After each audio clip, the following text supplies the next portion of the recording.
एक झाड़ीदार अमरूद का पेड़।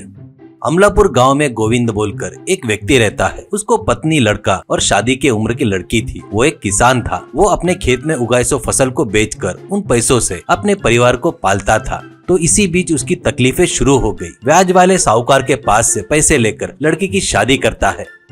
कर्जा तो ले लिया, वो चुकाना तो छोड़ो, उसका ब्याज भी देने की परिस्थिति नहीं थी।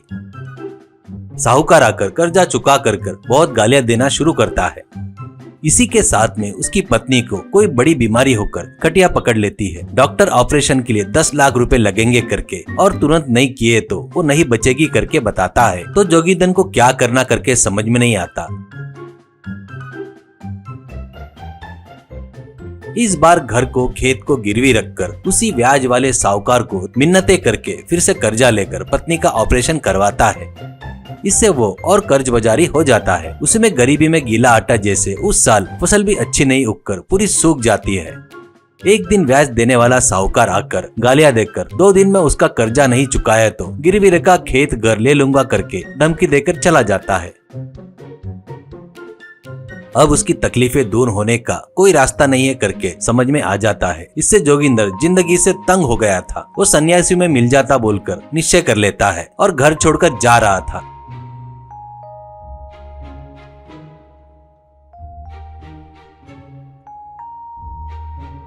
जंगल में वो एक जाम के झाड़ के नीचे रुककर, छी भगवान, मेरी भी कोई जिंदगी है क्या? मेरे जैसे ने शादी ही नहीं करना चाहिए। अगर कर भी लिया तो बच्चे पैदा नहीं करना चाहिए। मेरे जैसे को परिवार में रिश्ते से कोई मतलब नहीं। मैं सन्यासी में मिल जाऊँ तो यही सही रहेगा। अगले जन्म में तो भी मुझे धनवान जैसा पैदा करना भगवान करके विनती करता है। बस उस पेड़ के ऊपर से एक गठरी उसके सामने गिरती है। वो आश्चर्य से उसमें क्या है करके देखता है। अंदर जो था उसको देखकर उसके होश उड़ जाते हैं। गठरी में बहुत सारे सोने के सिक्के रहते हैं। तब वो, भगवान मेरी दर्द विनती सुनकर मेरी मदद किया क्या कहते हुए वापिस घर का रास्ता पकड़ता है।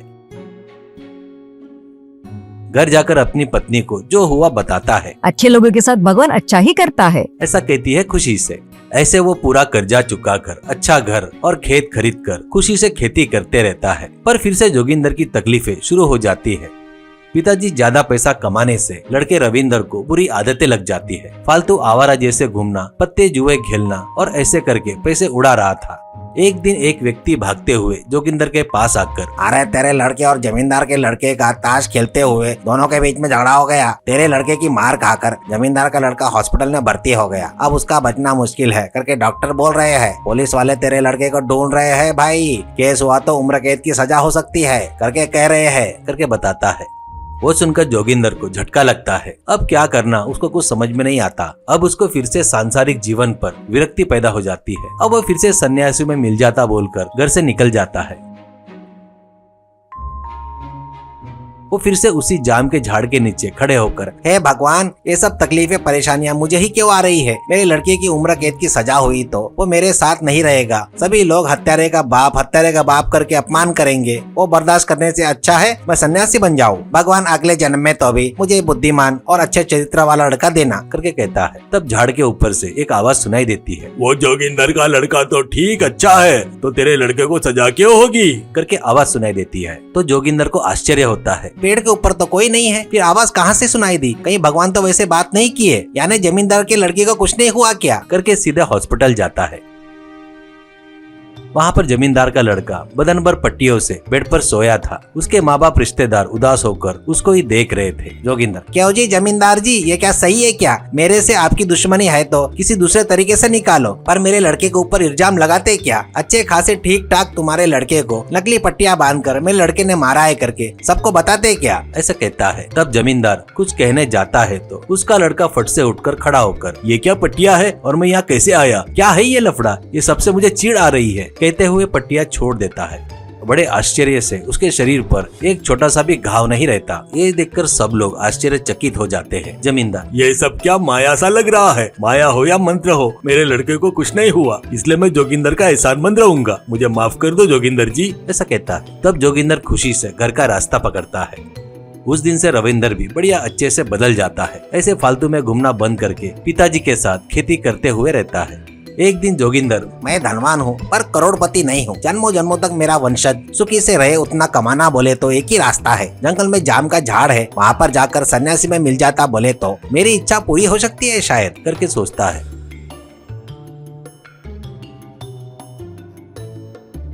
ऐसे वो जाम के झाड़ के पास जाकर, भगवान मैं सन्यासी में मिल गया तो। ऐसा कहते ही पेड़ के ऊपर से एक ब्रह्म राक्षस उसके सामने कूदता है।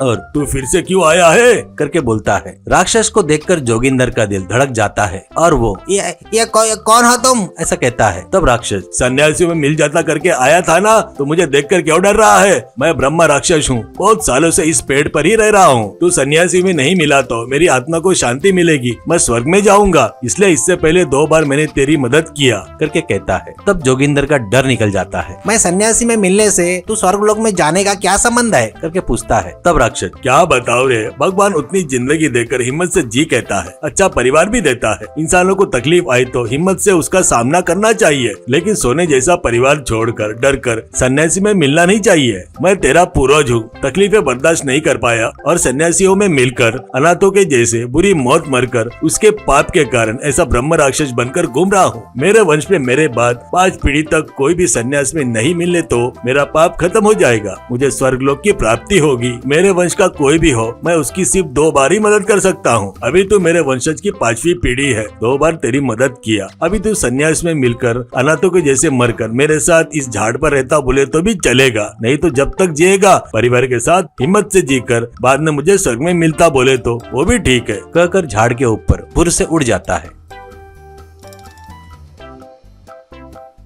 उस दिन से जोगिंदर फिर से जिंदगी में कभी नहीं डरा।